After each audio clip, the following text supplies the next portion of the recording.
it is my very real pleasure to introduce our moderator for today, and that would be Professor Thomas Frampton from the UVA School of Law. Professor, it's all yours. First off, thank you so much to Senior Statesman of Virginia for having me moderate what looks to be a fantastic presentation and discussion with our two of our chiefs in the area. I'll start off by introducing Chief Lance, who's the Chief of Police for Albemarle County, who was previously the Deputy Chief until becoming Chief in 2016. Before that, he was at the Fairfax County Police Department, where he was a district station commander, overseeing 155 officers and providing police service to the 125,000 residents in Fairfax County. Also joining us is Dr. Brackney, who's the Chief of Police for Charlottesville. Dr. Brackney had a 30-year career with the Pittsburgh Bureau of Police and was also the Chief of Police for George Washington University before coming here. She has a PhD from Robert Morris University and bachelor and master's degrees from Carnegie Mellon University. So I'm going to take the privilege of asking the first question, and then I will try to incorporate as many questions from our audience as possible. I think for generally speaking, I'd ask to see if we can try to confine our initial answers to about 2 minutes, and then hopefully there will be opportunities for back and forth or further elaboration if that works for everybody. So my first question for both of the panelists, and you can take this in either order, whoever would like to go first, but in the academic literature, which I drown myself in, there's some sense that community policing is a very popular catchphrase, but it's so capacious and broad that it means almost nothing and everything. Professor Stoughton at South Carolina said that the absence of a functional definition of community policing has led to an inevitable sort of implementation challenges and department resistances. So my question for you to get us started off is, what does community policing mean as practiced in your departments, and what should it mean? So Thomas, you said 2 minutes to tell you what community policing means. I don't think that's possible. Thank you for having me on here today, me and Chief Brackney. I enjoy getting to sit down with my esteemed colleague over in Charlottesville, and we do a pretty good job of double teaming, but I can give you a really quick snapshot of what it means to the Albemarle County Police Department. It's everything to Albemarle County Police Department. We went into this thing called geographic-based community policing in 2012 when I came here from Fairfax County. We divided the entire county, 726 square miles, into 2 districts. We assigned officers to the same beat, so they work the same area every night. So they get to know the community, they get to know the business owners. And we build on that with our community policing. That's our neighborhood outreach, and that's coffee with a cop. We do putt-putt with the police, some people may be familiar with. Just like Chief Brackney and her department do a lot of community outreach, we do that as well. And one of the things, to your point earlier about how to gauge if it's working, is in the police world, I know I use data for a lot of what I do. I know Chief Brackney does as well. Our calls for service originally went up, and that's a true sign that community policing is working because the community is comfortable now approaching the police and reporting crime, and that's what we wanted. Since the initial phase, our crime has gone down. Our violent crime is down some 30-some% in the last 3 years. The other thing that it's done is reduce response times in the county because the officers get to know the area, they're working in the same area. And the other thing it's done for us here in the county is it's built a lot of trust with our community. I talk to people every day in the community. Unfortunately, we're in the COVID world now where we're having to do this like this. It makes it a lot more difficult, but we love getting out and doing outreach in the community. And we've done a few things recently, just practicing the social distancing and following the guidelines, but it makes it a little bit more difficult.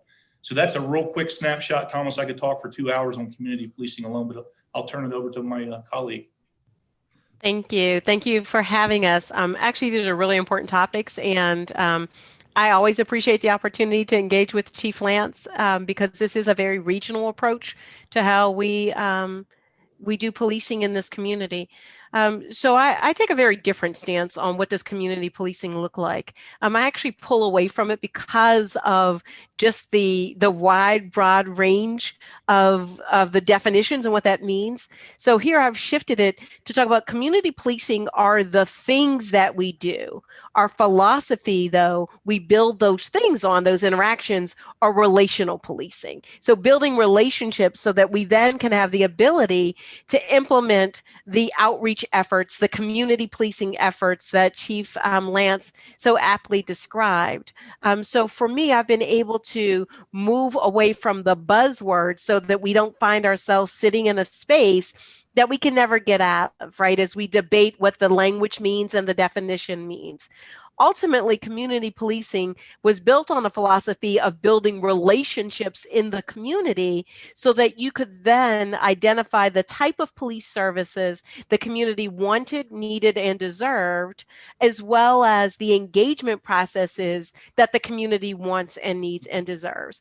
And the challenge around all of these is that we've not come up with a certain metrics that is uniform across the nation to determine whether or not we're being successful. So the departments are often forced to create their own measures of success, like Chief Lance said. That may be an increase in 911 calls or a decrease in internal affairs or complaints about the community about engagement around rudeness, discourtesy, etc. I've also tried to remove the romanticized version of what community policing means, because we often hear, well, back in the day, I knew the officer who walked my beat, and I knew that officer, and that's what they associate with community policing, is knowing one specific officer, much like the geospatial policing that Chief Lance has instituted. I've asked that we not have this romanticized version, because what we often hold on to, and I'll end this with this, is what we believe to have been the system and how it was operating previously, right?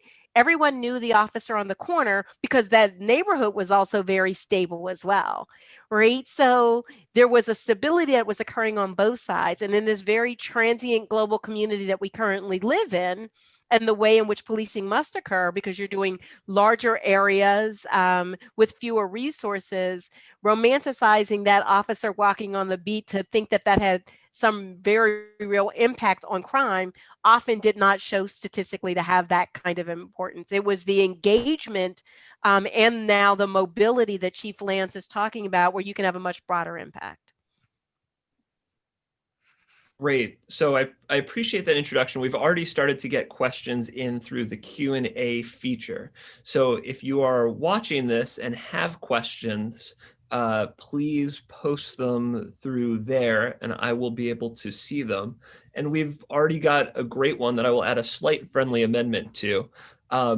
Across the country, there's been a lot of talk and discussion about whether or not police have been given too many tasks or obligations to perform in addition to their main role of keeping the community safe, or maybe as part of their role of community safe, and that there might be better entities or personnel to address some of those tasks and obligations.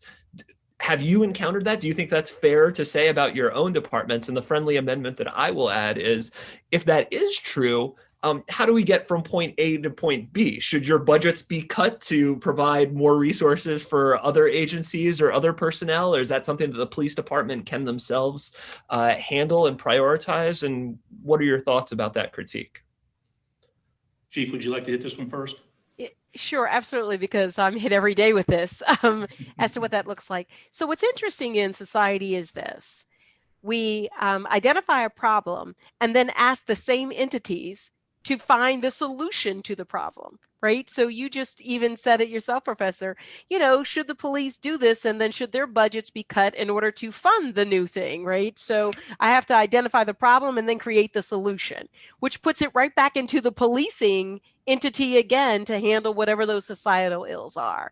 So yes, they have absolutely been called to do many things, and I call it we have the 911 bucket. When we used to say, don't put all your eggs in one basket, we put all of our 911 calls in one bucket and in one basket. If there is a societal ill that's out there that we have chosen to ignore and not fund, we've required the police to do it and not increase their budgets to do that. So it's interesting.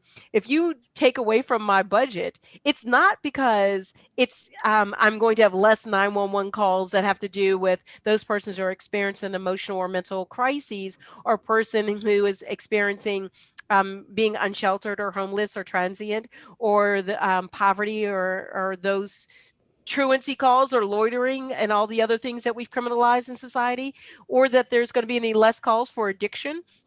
The interesting thing is if you take every penny from my budget today, we currently have no system set in place to take over what we are currently being tasked to do.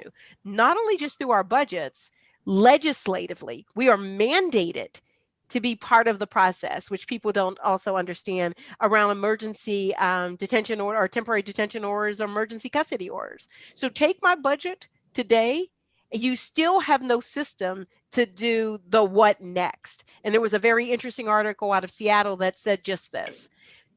Now what? Now that the police are not responding, now what? Here in this region, now what? We are currently have a mental health system that is overburdened, and not enough caretakers and workers in the system, in which it's a typically not crisis, non-emergency system. Now what? So I think it's often unfair for the entity, particularly policing, to be asked to solve the exact same problem that you think that we've created. Chief Lance, what do you think? Well, that was a great response from Chief Brackney. I would add to what she had to say is, we've been hearing this, defund the police thing for a while, for the last 8-9 months.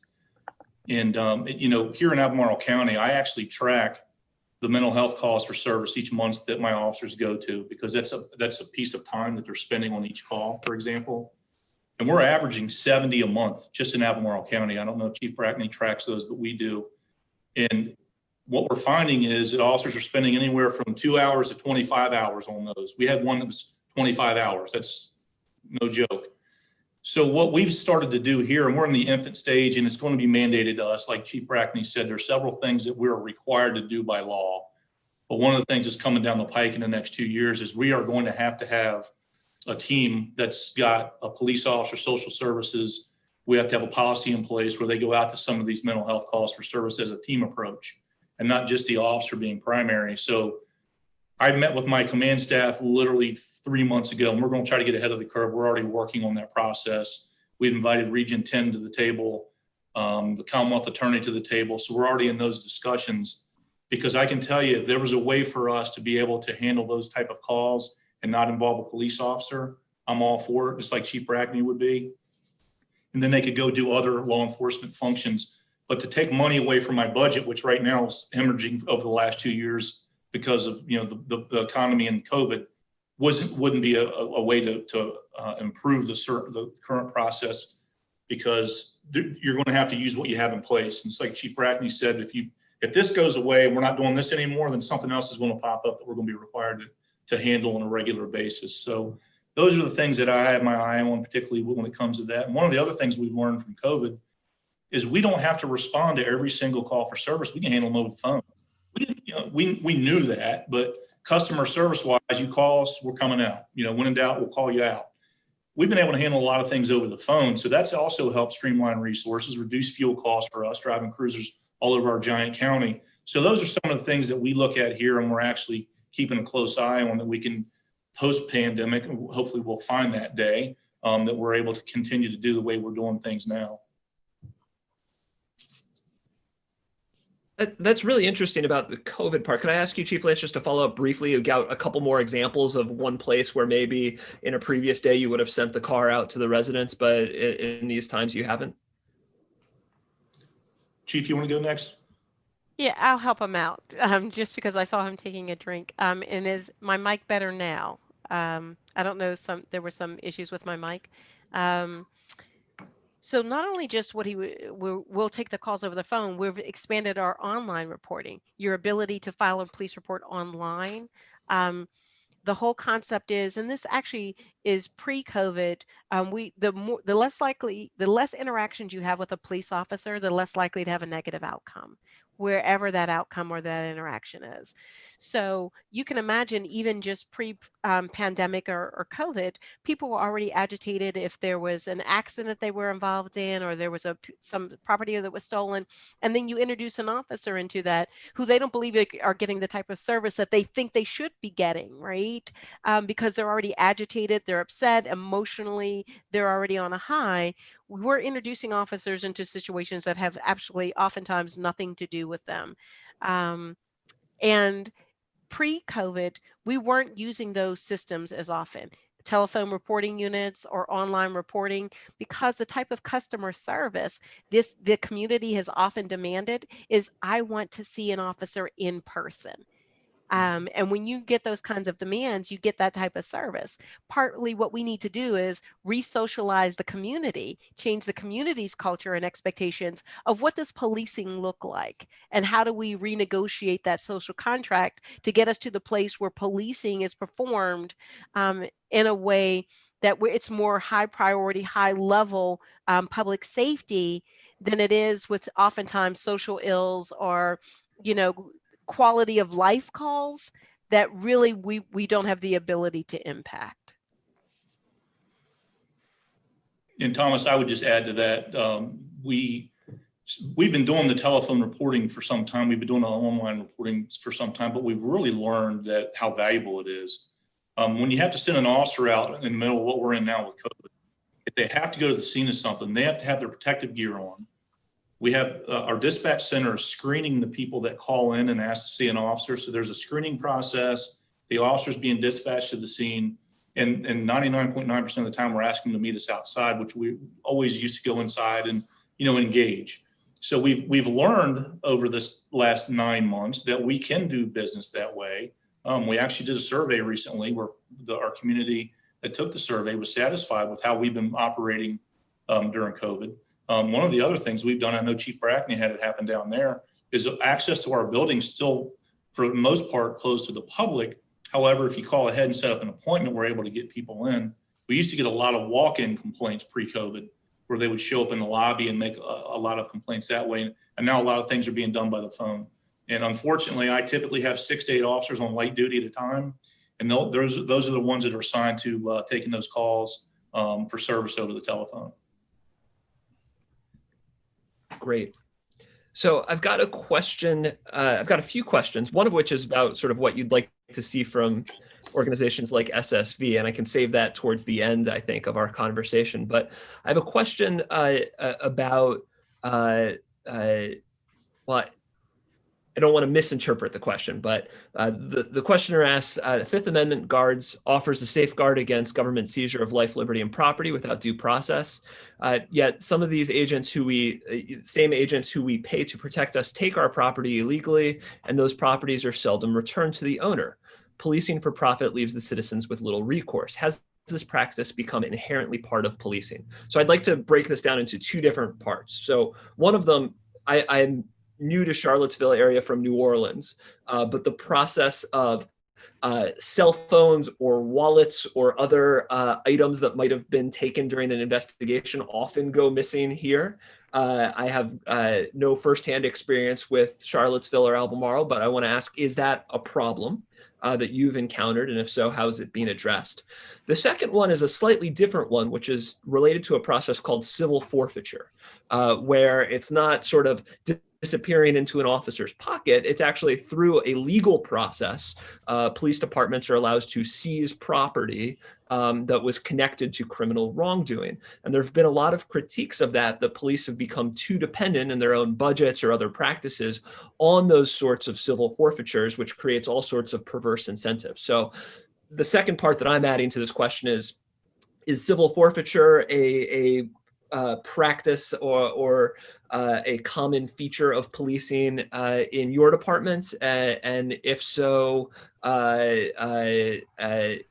much of that is in your budget, and should we be concerned about it? Chief, I can start this one if you'd like this time. Yeah, go ahead, because we both work on the same teams together. That's right. About this much of our budget is seized assets, Thomas. We have very little. I was speaking when I came on earlier with Rich. He got Yeah. to seize assets. It has to go through a process, as you mentioned. The judge has to order it. It's not just the police officer seeing $1,000 on the table at a drug dealer's house, for lack of a better descriptor, and they can take that and then put it in the property room. It goes through the court process.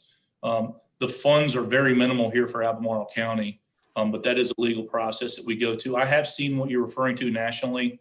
There has been some issues, and they're trying to engage some reform and seize assets. But there's one thing that people don't remember is I can't use that to fund reoccurring budget items. So I could not use seize assets to pay for salaries, things like that. So to answer your question first, because that was a good one, very minimal here in Albemarle County. And the second part you were talking about is like cell phones. I believe you mentioned cell phones and things, property went from where you're from going missing. That doesn't happen here. We have policies, I know Chief Brackney does as well, policies in place that dictate when we're able to collect evidence and when we're able to take evidence. The thing that we will find policing in 2020 is everything is involving technology. Everything involves a cell phone, a laptop. Crimes are committed utilizing those. So they do have to be taken in an event to complete the investigation for prosecutorial purposes. But after that, the court can order release of the property back. And it's our job as the chief and the police departments to make sure that we maintain the property in the condition that we received it and return it to the owner once it's ordered to do so. Right. So I would just agree with that. The first part is just clarifying the question, that the properties are taken illegally. They're not taken illegally. We may not like the laws. We may not agree with the laws, but the asset forfeiture programs are all legal programs that are sanctioned with a lot of safeguards, et cetera. And as a matter of fact, across the nation, they're tightening them up about even when you can apply for the asset forfeitures. Before, they were pre-convictions, oftentimes charging. You would just be able to search warrant, take these because you believe they were proceeds of the crime. And that's how this comes about. It's if they were proceeds or actively involved in the crime, it's not like I can just decide to come in and take your cell phone because you have it. It has to have a connection to the crime, profiting off of a crime, not that they were just your properties and we just decided to come in and that is a benefit. That's the first. Second, you cannot base any of your budget on asset forfeitures. You can base no part of your budget. When you put your budgets in, they have to come from a revenue or funding source, like taxes, et cetera. And then you present your budget for approval through your budget, city managers, et cetera. What you're talking about and what has gone across is after the death of Michael Brown, people were saying that they had a for-profit policing in order to fund equipment, overtime, et cetera. They were engaging in citations, tickets, and traffic in this for-profiting because they were so underfunded. So the policing for profit is a very different as well. It is not asset forfeitures. It actually costs me money to be involved in the asset forfeiture process here. The time, technology, personnel, the number of paperwork, scrutiny coming out of Richmond. It doesn't come out of localities. It is governed in by the state, and then we have to participate, validation, and then I see a quarterly profit, much like someone else that says, hey, my budget is currently $18 million, and my asset forfeitures funds are typically around $1,200 a quarter. It is not, we're not basing that on, but it is a very real concern when you hear about them across the nation that could this be happening here? And Chief and I are not blind to the fact that corruption occurs. And whether we like it both or not, there's corruption in every department, right? It depends on what that corruption looks like. But in terms of properties and monies and asset forfeitures, our evidence, body-worn cameras, they are constantly on as well. So there are a lot of checks and balances that may not have necessarily occurring that didn't occur in the 1990s and early 2000s, when this policing for profit was definitely part of the culture of the criminal legal system. Great. Fascinating answers. I have a question that I'll combine with one that we've just seen. Across the country, there are progressive prosecutors who are being elected on reform agendas, oftentimes promising not to prosecute low-level drug offenses or making other reform promises. Some of the folks in the audience, George Gascon just became the DA in Los Angeles. Jason Williams was elected DA in New Orleans on Saturday. And oftentimes in other cities, I don't want to speak about it here, there's been tension between the elected prosecutors and particularly rank and file officers who might have very different visions or views or understandings or assumptions about what criminal justice should look like. Have you, because we have had people run under the progressive prosecutor label around here, have you seen any of that tension? And if so, how is it being addressed and negotiated? Related to this, the question that came in is, what kind of implicit bias training do officers receive in Charlottesville and Albemarle, and how often? I can start really quick, Chief, if you want on this one. My entire department goes through implicit bias training at the academy, just like Chief Brackney's, and we do additional training here. Once they get to our building, they also go to an annual implicit bias training, de-escalation training.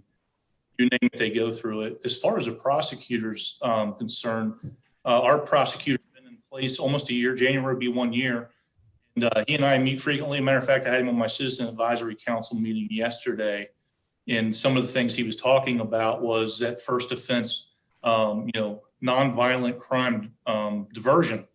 And I fully, as a chief, support it. As a matter of fact, I've gone and visited Jay James several times, and he's trying to do something just like that over in Buckingham County, where that low level, first time offense, Jay's actually teaching them a trade, getting them deferred from court and prosecution, teaching them a trade and helping them get a job once they get out of the program. So we're not seeing an issue, and I would imagine Chief Brackney is not either, because we understand that, that if you can get to it early and you can get people down the right road and get them off the bad track, it's very helpful. So we're working on several different projects right now with our Commonwealth Attorney just to address what you're speaking of. We were a part of that one for some time with shoplifting. We partnered with a group that did that, and they wanted to defer the first-time shoplifter, particularly the juveniles, and not have them criminally charged. So in my department, I'm not seeing any issues or pushback for many of the deferrals from my rank and file. They're doing their job, and their job is to enforce the law and pass it on for prosecution. And the prosecutor's job is to determine what are they going to prosecute and what are they going to defer. So that's kind of what our mindset is here. We have a slightly different in Chief Lance approach. They just changed over from their Commonwealth attorneys last year, and their elections were just that. One who was saying very progressive, reformist, another one who said, okay, there's need for change, but until that, we tend to go very traditional procedural approaches. Our Commonwealth attorney came on just months before I was hired here, ran on a very progressive agenda. And, I've probably been, I'm not the one in council or in the Senate that are living the most progressive person, but I'm probably one of the more liberal progressive chiefs in the region. So, that has been helpful for the two of us. We are very vision and value aligned. We both are very active in Fair and Just Prosecutions Organization. And if you just notice, we both agreed and we've signed off on the stopping these rapid executions. We've worked with our team, and Chief Lance team has as well, with the prosecutors or the Commonwealth attorneys in both of our regions, to allow people to be released on home electronic monitoring, that we actively participate in those during the COVID era? And is that an opportunity that if we could do that during the COVID era, where you release people from jails as being nonviolent, non-threat, repeat possibilities of being repeat offenders, why can't we use that as a model when we're not in the COVID era, right? So if it's working during this time frame, why might it not? Now, that does not mean everyone is on board throughout every agency. There are people who believe, you know, the old school Beretta, and I'm going to probably date myself, you know, if you do the crime, you do the time. But that is a very punitive system in which this has been built on. In terms of implicit bias training and other training, again, I don't want us to get caught up in buzzwords, because we hear these buzzwords and think that these are, you know, the panacea to correct all of the cultural indoctrination, blue socialization that goes on in our profession. So our officers, yes, they receive it. We just finished an entire week or more of training with the Anti-Defamation League on implicit bias and managing implicit bias. We take on much more than what the state mandates. The state only mandates here in Virginia, is it 2 hours, Chief Lance, of 4 hours of what they call cultural competency. Or cultural awareness classes. And it's not even regulated as to what would qualify as a cultural awareness or cultural, I mean, I call it cultural competencies. They call it those things. I call it cultural humility, because you're never going to be competent or proficient in every culture. But if you have a humility about how you're going to engage, it gets a different outcome. What we are finding, and again, this is the geek, the academic in me, and Professor, I'm sure you've looked this up as well, that the implicit bias training, de-escalation training, may be changing the way officers think. It's not necessarily changing the way they behave. And I'm finding there's a disconnect between here's the training and here's the real world application and the safe places to practice it. So where do you get to practice de-escalation or implicit or bias or, you know, targeting, except on the job training? And that is not the place where you want to practice this. So we're working with places like Axon to create coaching scenarios and availabilities to look at tapes or interactions just like you would in football. What does that look like, you know, when you're studying their opponents? Go Steelers. I did say that out loud. What does that look like when you study, you know, how you played and how you might play and how the things have arrived? We need to have those same kind of opportunities when it doesn't create harmful situations for when we interact out in the public. Great. Again, I will continue to take my prerogative to offer friendly amendments to these questions that we're getting, but we're getting great questions, so please continue submitting them. One of our participants writes that he recently heard on the radio that police actually are not legally required to protect a member of the public. So in this example, a man who violated a stay away order and then killed his ex-wife, the police were ruled by the judge not to be legally liable for this failure. Is this true in our area?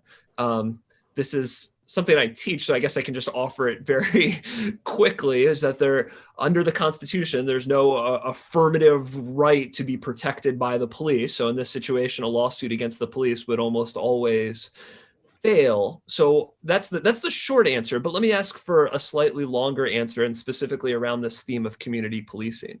It seems like there are these dual tensions that are sort of the opposite sides of the same coin, where there are certain communities that are underprotected, and at the same time, many of those same communities are the ones that feel the most over-policed.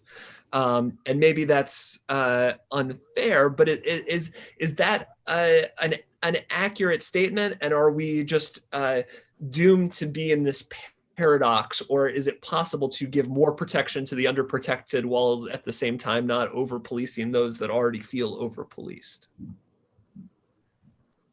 Chief, you want me to go on this one?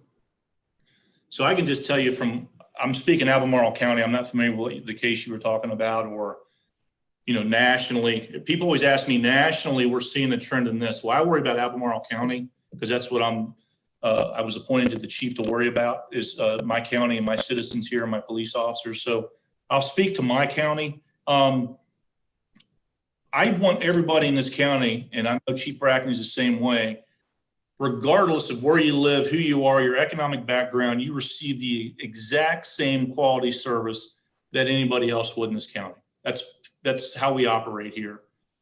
Yes, there are going to be times in the county where we have more calls for service in another community than we do in others. So we're going to see police there because people are calling us there and asking for us to intervene on their behalf for some reason. But on general patrol functions, getting out, meeting with community policing philosophy that we spoke about earlier today, it's equal across the board as far as the level of service that everybody is given. And one of the things that everybody always talks about is over policing a certain area and underserving other areas. The thing that people don't realize sometimes is we're being called into those areas for help. And when people call, we're going to go and we're going to respond. We're going to try to mitigate whatever issue they're having and fix it for them. So that's a quick answer to that could be a 2-hour discussion by itself. But I'll kick it over to Chief Brackney if she has anything she'd like to add on that.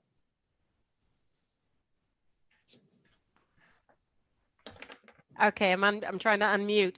I was not being inattentive. I was actually pulling up. This is actually Supreme Court rulings. These are not local rulings at all about what does police protections look like. And the reason I was looking it up is because we had in Charlottesville individuals file complaints after the events of August of 2017 for failing to protect them against the Unite the Right rally and the violence that occurred after the fact. So literally what they accused us of, and this is exactly probably what the lawsuit was you're talking about, accused them of, or whoever read it, was of malfeasance or misfeasance or nonfeasance of duty, failure to performing their duties to do that. And the Supreme Court ruling that came out that says specifically on this is that it falls under equal protections under the law. And according to those, you cannot be deprived. The U.S. Supreme Court in the Castle Rock versus Gonzalez, the government, its agents are under no general duty to provide public services, such as police protections to any individuals. And Castle Rock doctrine can be applied. So you can have that in your back pocket for the next course that you teach about there is no duty to protect. However, that doesn't mean there isn't a desire, as Chief Lance said, to protect. You want to provide protections and services. And the arguments here in Charlottesville have been just that there are certain communities that are over-policed and underprotected. They aren't provided with the same type of services. What is interesting is because sometimes that's a public-facing argument. And then when you're having the closed behind door discussions, those same persons who are screaming that you are over policing, they are asking for you to over police. And to police, to be present. Now, there's also a distinction between over policing and police presence. Often you will have someone argue they're being over policed just because the police are there. And that is a huge distinction as well that we all need to make. But we must acknowledge historically that Black and brown and poor communities have been over policed. And why? Because it's a self-fulfilling prophecy. If you spend lots of time in a community, you're more likely to see things that are going on in that community. And then you start to rack up your data that says these things are happening, right? That this crime is occurring. And then the more you see that data says these crimes are occurring, the more you're likely to be in that community again, so that you continue to over police. And I think it's Khalid Muhammad out of Harvard who talks about this data reinforcing that you then create those conditions in which you find yourself shoring up your statistics, right? And this becomes your real truth. So there are opportunities for us to engage the community as to how they want and deserve to be policed. And I talk a lot about renegotiating that social contract for policing and feeling safe and doing it in a just manner, not just equitable, a just manner. Which is very different than, and it builds on what Chief Lance said, that we police equitably. Chief Brackney, you brought up recent protests. Are there blueprints or plans in place at either the city or county level to be more prepared for the next large protest, whatever the political ideology or valence of those protesters might be? I don't think either one of us has ever been unprepared. Yeah. This region has not has been prepared or having to prepare since the events of August of 2017. So we stay at a state of readiness. And what that looks like. So when the rallies, marches, and demonstrations occurred here in Charlottesville and in Albemarle, we had our response already in place. And as a result of that response that we had in place, we didn't have incidents of cars being overturned, officers being assaulted, people being arrested, windows being broken. We had the plans in place that we have utilized since 2018, and it's worked for us. It's been able to talk about authentic de-escalation. We presented it so there was never an encounter between officers and those persons who were participating and exercising their First Amendment rights to hold government accountable for what they believe were atrocities and wrongs that were sparked under the death of George Floyd. And I would just add, as far as the county is concerned, the same thing. We're always prepared. I've been asked multiple times, what do you think about the protests? And I talk about, I look at the city, the last few that Chief Brackney had over there. I think they're awesome. The police department went to block the intersection. The folks got to get out and march and be heard. There was no violence, like Chief Brackney said. And I said, we did it right here in this region. That's the way it's supposed to look. You're supposed to be able to get out and talk freely about what your views and opinions are and be safe doing it. And one of the big things that we deal with on a regular basis in the county is our county office buildings down in the city. Well, that's a nice corner point for everybody to come protest, and hold the signs and things like that. So we're continually working with different groups talking about, okay, if it's Tuesday and it's cloudy, we can try to help you do this, so we're always continually working with the groups to let them know what they can and can't do. And please, people are using the sidewalk, please let citizens go by and things like that. So like Chief Brackney said, we're always prepared. We talk about it. If not weekly, it's definitely monthly in my command staff meetings in the event that we have something spark up in the county. And Professor, just to add on to that, we even reframed the language that we were using so that it gave our officers a different mindset as well as the community. We did not refer to these as protests. We didn't call them riots. We didn't call them civil unrest, because that already starts to put you in a mindset of an adversarial relationship. We talked a lot that these were rallies, these were marches, these were demonstrations in order to exercise their First Amendment rights to hold government accountable. And when you start to think of it in that framing, it also then tells the community, we hear you and value you. And that if there's any sort of escalation in violence, it's not coming from our mindset. It's always going to be, we're allowing you to be heard and you should be heard. And this is an expression. And even if that expression violated local ordinances, like shutting down streets or sidewalks and things of that nature, that was what we were willing to do for the bigger picture, to allow people to express their First Amendment rights, that we were going to constantly balance people's accesses and conveniences, right? That we might have to detour traffic with their safety and security so that they could be heard.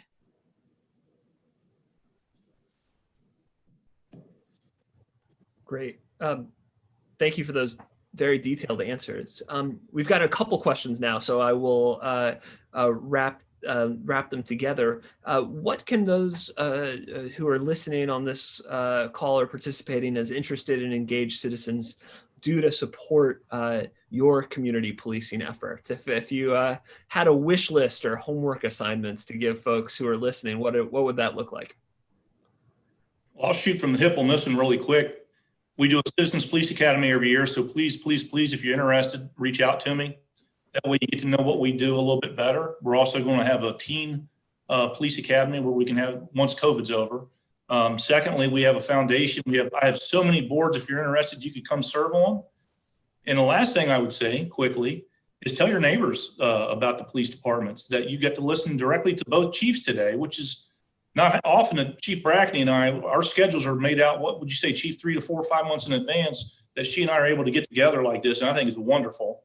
And talk about to your neighbors and your friends and families and what you've heard from today and what Chief Brackney and I are trying to accomplish with our community of policing initiatives and making our communities a safer place to live and work. And I think that would help us immensely. And I always tell folks when they're in a group and they hear me speak, if I do a public speaking engagement, is please tell others in the community what you heard today and not just keep it to yourself. And that usually helps spread the word. Chief, what's the police academy that you referenced and what does it look like? Well, it's 7 weeks long. We do it one night a week. It's usually Monday nights from 7 to 9. And literally, it's an academy for citizens to come in and see what we do for defensive tactics, driver training, report writing, you name it, traffic stops, building searches. And they get to ask a bunch of questions about why we do what we do. And it's wonderful interaction with the community. And again, I always make them, as I give them a speech at the beginning and the end, go out and tell 2 or 3 friends of what you learned here today and get 2 or 3 more to come join us the next time. So it gives people a very good perspective of what we do. Instead of, like when they watch stuff on TV, the crime shows that I don't watch, where they solve the crime in 42 minutes minus the commercials, what really happens in law enforcement, and we give them reality. And I think it bodes well for our community to really understand it. So thank you. I agree with Chief Lance. The part that I would hit even harder, so you'll hear this before anyone else, is tomorrow I'm going to be doing a press conference on a recent incident that occurred in Charlottesville. And what I am disappointed about is the lack of grace in this community, and the willingness to just believe the worst about each other, either in the community or about the officers. And I know the community's been traumatized. I am not undervaluing the impact that 2017 has had. But I would ask that we be responsible consumers, informed consumers of information, and knowing what your police department does and doesn't do. Don't jump into the social media fray and start bashing or demanding without being an informed consumer. So as any individual, and part of that informed consumer process is going through the police academies.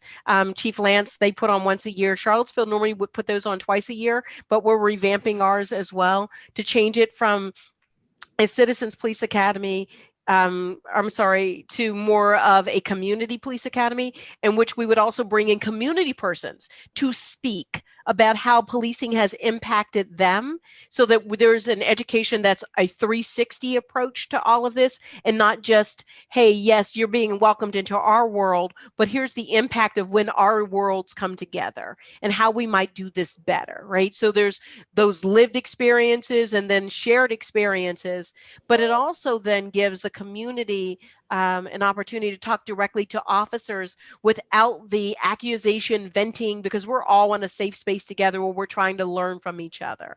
But as everyday citizens who are impacted by policing, who live in our communities, who are served by our communities, the comment is, the final one is, if you are going to leverage your voice, please do so in a way that is responsible, and don't become this silent majority who continues to think these things, but never is as vocal, because then someone else is controlling in your narrative all the time. And I think that's where the disconnect, that the community orient policing concept, we keep forgetting that there is a community portion, and it's solely on the police community relations. We're forgetting that there's the community part, and that we all need to be more engaged. Well, Chief Brackney, I taking your guidance and suggestion. I do not want you to address any specific incidents or any particular encounters, but one feature that seems pretty clear across the board in terms of promoting better police community relations is promoting confidence that when there are incidents of police misconduct or officers not following proper use of force protocols, that there is accountability or correction mechanisms that are in place. Can you talk a little bit about, for both of your departments, whether there are mechanisms that are in place now to ensure that the good ones move up and that the bad ones move out, or otherwise sort of brought into line with the sort of the vision of policing that you're trying to promote? Chief, you want me to go first on this one? So great question, Professor. Again, I can talk for 25 minutes on this because I get passionate about it. Yes, there's mechanisms in place, and yes, Chief Brackney and I only hire and want the best of the best of the best to wear our uniform and protect our community. And that's every chief and every sheriff. The realization is that that's not always going to be the case. Some are going to slip through the door, and it's my job as a chief to make sure we catch them and weed them out. And I've done so in the last almost 5 years I've been chief in Albemarle County. As far as the complaint system, any complaint that goes to internal affairs is directly reported to me, the chief of police, and I do that because I take them that seriously. So I review them as well. I assign them to the internal affairs detective, and that's our more serious offenses of alleged misconduct. It could be racial profiling, anything like that. I'm sure Chief Brackney has a similar system set up. So there are systems in place. I now have an IA Pro system, which I've been begging for, and I finally got a year and a half ago. And literally what that is a system that tracks internal affairs complaints, but it also has a flagging system built in. So if I have an officer that's used excessive force 3 times over a 6-month period, although they may have been in compliance, it's still going to flag it. And that's going to determine a couple things. Do we need to do some additional training? Is there a situation that we need to address with this officer? So we have some great training in place. We have some great programming in place. And more important than that, as I said earlier, you got to make sure you get the right people in place. And that's promoting the right people. It's hiring the right people. And we've done a really good job here of doing that. Because, unfortunately in my career here, I've gotten rid of some people. And it could be something so simple. And I say this, Professor, every time I hire somebody, I give them the exact same speech at my desk. If there's something you're found guilty of, for lack of a better term, involving integrity, I will fire you post haste. Post haste. Lying, stealing, cheating, whatever it is, you're gone. Because if law enforcement can't keep the trust and the credibility, we've got nothing. So we weed those out here. And I know that's been a large topic nationally about weeding out the bad apples. And one of the laws that came out of Richmond, and there were 562 of them coming out there in the last 90 days, telling police chiefs how to be chiefs and what's the best for policing. And I wish they would have invited me down. I would have been able to help out. I've been doing this since 1988. But one of the things that I do agree with 100%, and I call it the bad apple list. One of the things they're bringing out of Richmond is literally if somebody is let go from another department, if I let somebody go from Albemarle County and they apply with Chief Brackney, they can be decertified because they've had something involving integrity. And I would be able to pick the phone up and call Chief Brackney and say, don't hire this individual. They don't want to be wearing a badge in Virginia and elsewhere. So I support that 100%. And that's one of the things I was very vocal about this past cycle for the special session. So we agree. My joke to Chief Lance all the time is when he says, hey, have your people call my people. I'm like, your people are my people. Because they really do want to stay in the region, right? And they want the best of the best here. My philosophy is you start right at the door. Don't let them through the door. I am the most critical when we do these reviews of their jackets and when they're being presented. Right from the door. And what I say is I can train you in any skills, knowledge, abilities. I can train you to do the right things in policing. What I refuse to even entertain is trying to train you in ethics, morals, and character. I can't do that. And I'm not interested in that as well. When we have systems in place, we do have systems in place. And this is something I'll be adding next year. So you're hearing it first. And if there's some reporter on here who's in as a statesperson and has the reporter hat on the same thing, I'm sure they're going to publish it. But on our internal affairs, on our website, we post every internal affairs complaint. When it came in, when it was closed, we added this year a summary of the complaint. So what does that complaint look like? The disposition, how we found it, the race and gender of the officer, the race and gender of the complainant. Those are all on there. What I'm now going to add is the outcome. So if it was sustained, it'll be very generic because we don't identify the officer. There's personnel issues. It'll be very generic that says, instituted training, they were counseled, they were suspended, they were demoted, whatever that is, that'll start in January 1st, adding that additional component, just because I don't want to have to try and go back and put that on for all the ones for 2020. So that'll be another one. Again, starting to add that component. In our complaint, internal affairs, we have a checklist, and they have to have in each complaint. So when I receive the final complaint back, I am similar to Chief Lance. Every complaint comes to me. Every complaint goes directly to internal affairs, and then based on our matrix, whether it stays there or whether it's just investigated in the branch that what it had occurred into. I look at every one of those, but there's a sheet that says the beginning of it that immediately puts the officer's complaint history right where the investigators can see it right from the beginning. And that helps them already set the mindset of where we're looking at trends, credibility, etc. Chief Lance and I both, neither of us have what's called a do not call list. The do not call list is when you have prosecutors that say you cannot have this officer come to the stand, do not subpoena, because they have some issues. I don't maintain a do not call list, because if you have to be put on a do not call list, add them to the do not employ list. You will not work for this agency. And we're not saying that either of our agencies is perfect. Please don't walk away saying that, we have the halo light, although Chief Lance does have kind of a halo-y light behind him right now. But we are doing our best to ensure that our teams are working to excellence at all times. I'll ask a somewhat pointed follow-up, since only because you opened the door, Chief Brackney, but do either of your departments have officers to the extent that you know that are on a local prosecutor's do not call list? Oh, we do not. That is very clear. So the local prosecutor is the Commonwealth's attorneys. He doesn't believe in a do not call list, and neither do I. As a matter of fact, even after some of my internal affairs findings, in case I was concerned that these may have giglio implications, I've taken the case, my internal affairs case, and said, look at this for me, because I'm not sure if this would qualify. And he's like, okay, you're just being a little too, but I would rather have that much more robust review of any case where I'm not sure if those would legally apply, because I'm not an attorney, for those attorneys who are on here. And Doc, you may be able to explain giglio and what the implications are for police officers being able to testify in court.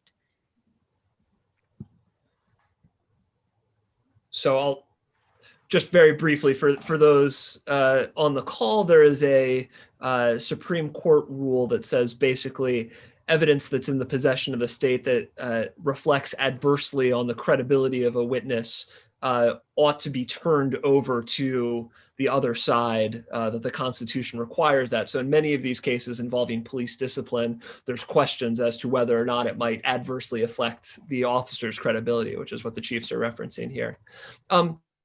While we're on this topic, and Virginia might be a little bit different nationally than national, so I think this is where this question is coming from, but teachers, nurses, doctors, et cetera, are certified by the state. Would you consider state certification for police? And I'll let you talk about what Virginia does in terms of decertification and new laws that have come out just in recent months. But related to this, there's in the academic scholarship, there's been a lot recently about these wandering officers. So officers who might resign from another police department before any kind of formal discipline, and then can apply to another department and say, well, no, I've never been fired or disciplined elsewhere, and they'll be truthful. Chiefs, is that something that you have seen? You've both mentioned the hiring process. And what do you think ideally the certification process should look like here in Virginia? That's a great question. I mentioned that earlier a minute about the bad apple list. I mean, that's that officer before they are terminated, for a truthfulness issue, let's say, they say, no, I resign. And they go to Cornfield County, Virginia Sheriff's Department. I just made that up. And they apply and they say, hey, I want to come here and work. And we're not able to tell that person that's hiring them anything. Hey, they left your department, other than, would you hire them or not? That's all there. Would you rehire this individual? I think, Chief, is exactly the question that I get asked. And that's the only thing I'm allowed to answer. We are certified through the state, just like the teachers are. The difference between police officers, and I don't know how it works for teachers, but we're mandated by the state to have 40 hours of training every 2 years. That's just the basics. That's not counting the 20-week academy, the 10 weeks Spartan, the 14 weeks of field training they go through, and all the reoccurring training that we send them through in order to be certified. And then it gets better. They have to go through driver training again. They have to go through handgun training every year. I'm going Monday. I always wait till the last minute. And it's always training to maintain that certification. So I guess the quick answer to that question is I completely support having a list that decertifies officers so they can't wear a badge and gun again if they are found guilty of violating integrity type of crime of moral turpitude, and we would get rid of them, and they should not be going over to fill in the blank department and being able to get a job wearing a different uniform. I hope that answered your question, Professor. Yeah, and this is not a new phenomenon. No.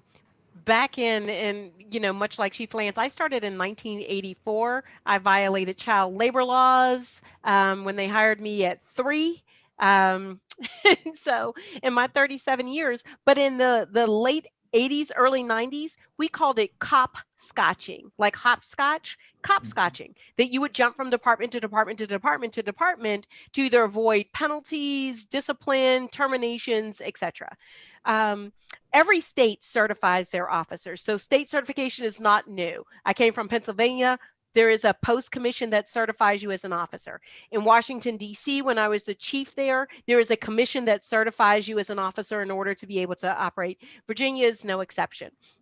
What I have advocated for is national certification standards that regardless of departments, you set standards, because any place of the 18,000 policing agencies across the nation that have more than 800,000 employees, we don't have standards across any of them. One, to form a police department, what it takes to be hired by a police department, or even when you're trained and brought into any police department. So Chief Lance is right. We need standards as to how you're hired, but also decertification standards.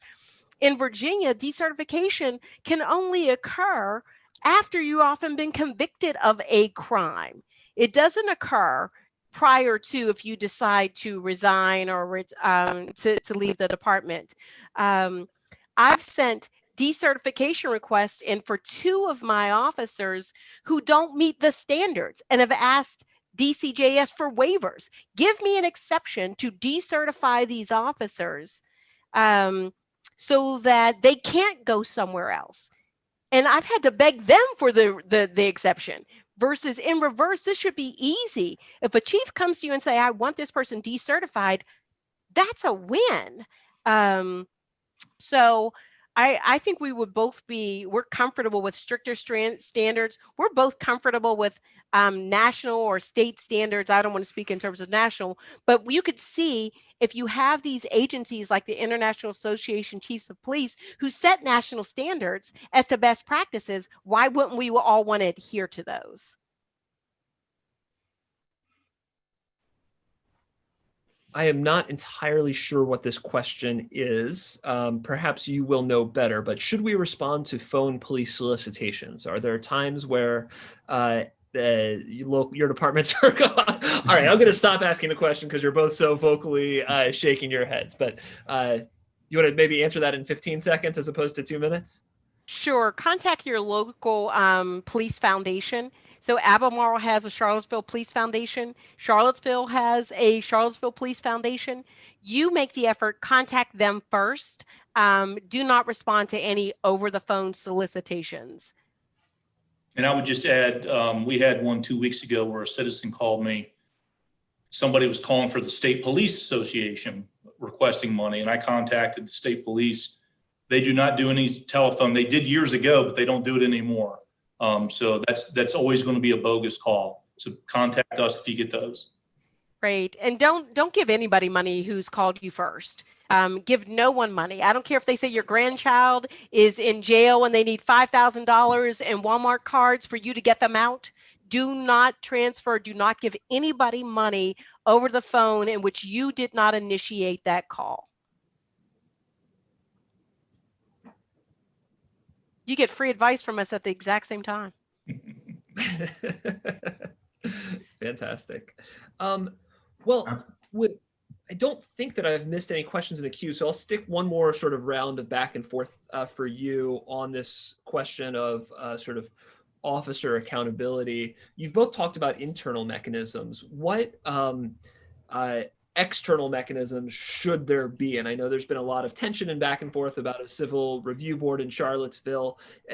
Is the notion of sort of civilian external oversight something that gets in the way of what y'all are trying to do within your own departments, or something that can ideally be something that works in tandem with your efforts to promote best practices? I'm going to let Chief Lance take that one first. So I'm very passionate about this topic too. One of the other great things that came out of Richmond was the bill did not mandate a jurisdiction have a CRB. It gave that jurisdiction the ability to have a CRB. In Albemarle County, I have a Citizens Advisory Council, and I met with them yesterday, as I mentioned earlier, and it serves that same function. Now, Chief Brackney can tell you from years ago when her department 100 years ago up there in Pittsburgh went through the consent decree. Typically, the Justice Department, when they put a police department through a consent decree, Professor, you can explain what that means, orders them to have a CRB. This is where this all started, was a CRB for that. Yes, there needs to be some citizen engagement on what the police department's doing, and that's what I did yesterday, and I love it. And I have a very diverse group. I have one of the people that sits on there is one of my board of supervisors as a liaison. So they get to hear everything that the police department's doing and what the citizens are telling me. But I don't believe, and this is just me talking, my opinion, sitting in this chair as the chief of Albemarle County, that it's good for every department. Some 4-person department may not have the ability. And we have one down Scottsville, for example. They don't have the ability. We have a community college over here, for example. They just don't have the resources to be able to, for each one to have one of those type of boards set up. But I do believe in having an advisory council where you are held to task, so to speak, which I am bi-monthly. Every Tuesday morning, it's my favorite meeting at 9 a.m. And I usually have some guest speakers come and talk a little bit about what we're doing, but I get asked tough questions. Like some of the good questions we've been getting here, we take a deeper dive in what we're doing in Albemarle County. So thank you for letting me get that part in. I was hoping that question would come up today.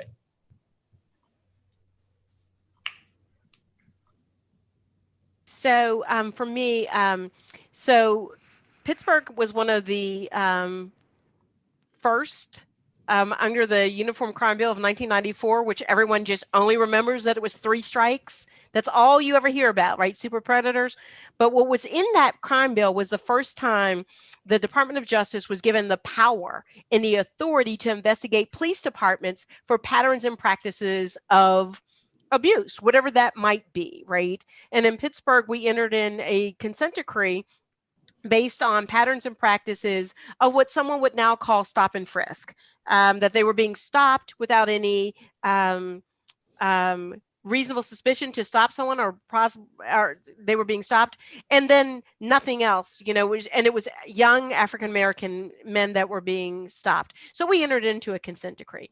The city of Pittsburgh then put on a referendum a question of would they want a civilian review board instituted and what that might look like, and the communities voted on it. And that's how most places get it. Either the community has it as part of a referendum, or as Chief Land said, it's part of the consent decree oversight process, which now mandates civilian oversight. And I was very comfortable working with Pittsburgh Civilian Review Board. I maintain and will continue to maintain. I am comfortable and welcome oversight. That is what government should get. I am always going to demand that it is fair, that it is well trained, that it is not biased, and that it is not seeking retribution, that it is seeking review and oversight. And until we can agree on what the desired outcome is, are we using the mechanism in place that gets us our desired outcome? And I always worry about those kinds of things, is that do we have the system in place to bring about the reform that we're asking to do? And that, all of this thing, the enabling legislation that just came out of Richmond around these boards, including offering the opportunity for civilians to have full binding discipline up to termination. And we're saying there's no requirements. I didn't see a single requirement that says this has to be a well-educated, trained, informed board, what criteria you would need to do that. And I argue over and over again, how do you have any sort of oversight, even in an accounting practice, or even in the law profession, or even in, you have your university senates, right, that deal with professors who may have done something inappropriate. There's these oversight bodies that come from subject matter experts reviewing your behavior to see if that behavior was in alignment with your training, your policies, and your practices. And this is one of the oversight boards where there's not a single requirement to do that. And if there is to have somebody who has an opinion as a subject matter expert, in all of the legislation, it says they have no voting rights, they cannot have any influence. So when you have a board that is made up predominantly of citizens with the type of influence that they will be granted in the community, I worry that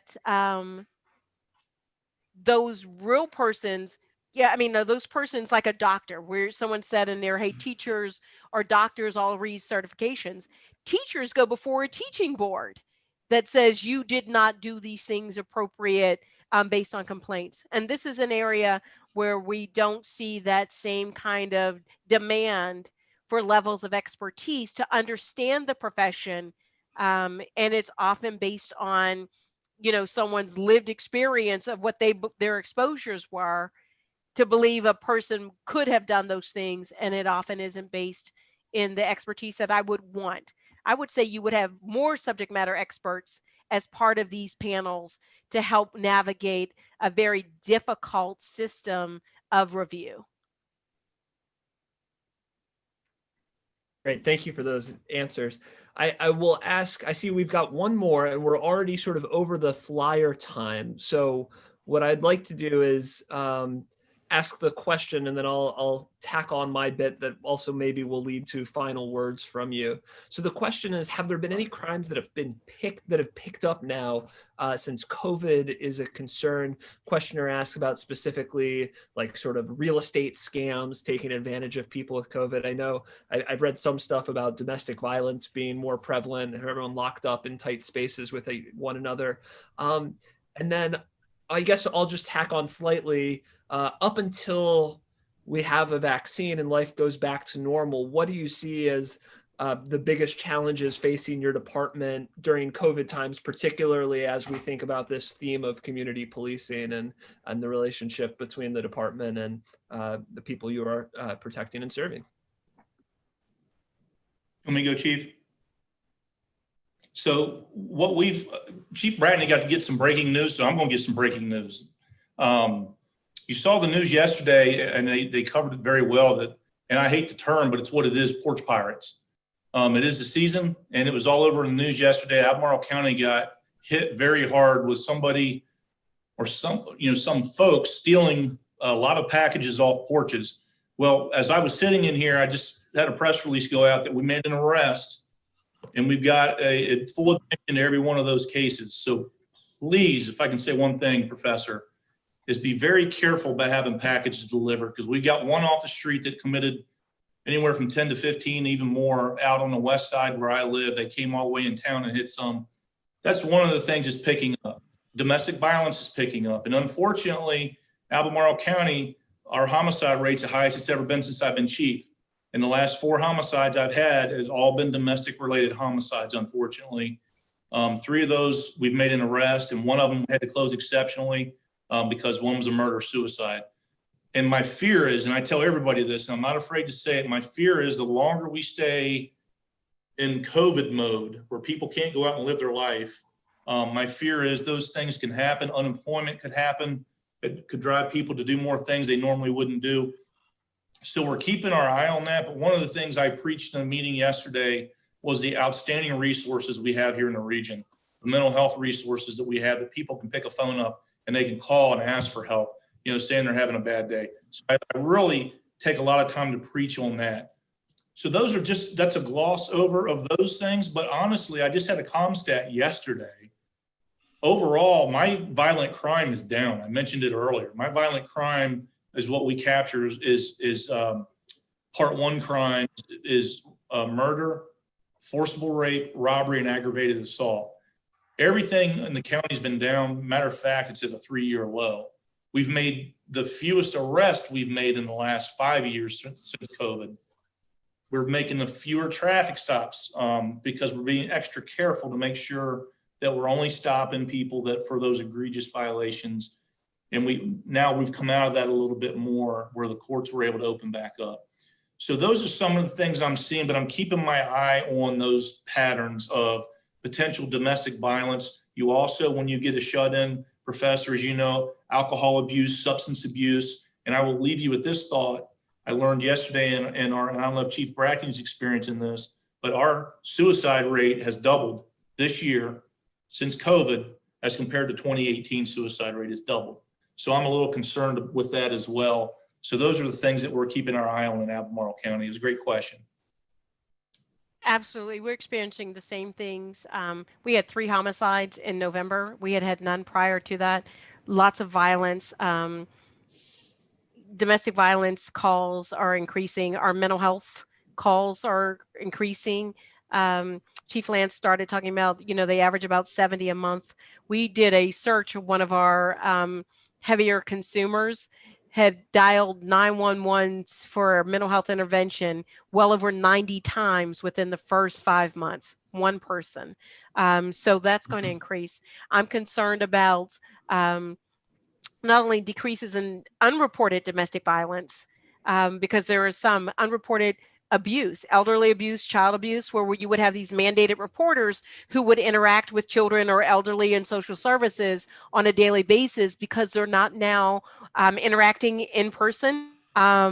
It's Zoom or some other method that we're going to have an undetected population that's going to be heavily traumatized and abused that we're not going to catch.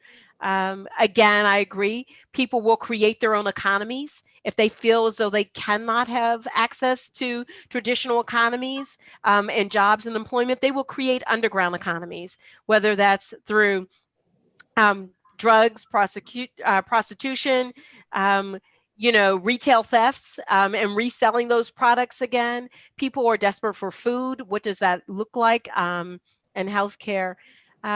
That worries me. What also worries me is we started out the conversation about what does community policing look like? Well, part of that community policing is the being able to connect in a very real way, and not being able to do that will derail almost all of us. How do you build relationships through Zoom? We're trying to get much more creative with those ways, but that human connection is very much a part of what we do and how we do it. And that does concern me, although I am a huge proponent, do the things that we need to do to be healthy so that we can get back to, physically distance so that we can socially connect is how I use it. I don't even use the word socially distance because then it implies that we can't connect. So reframing in our language about it so that we don't create additional trauma and burdens in our psyche. Let's physically distance so we can socially connect. So those are the kinds of things I'm working on and thinking about into 2021. Both chiefs, thank you so much to all of our attendees. Just fantastic questions. Thank you for participating. SSV, Jeff or Rich, do you have final words?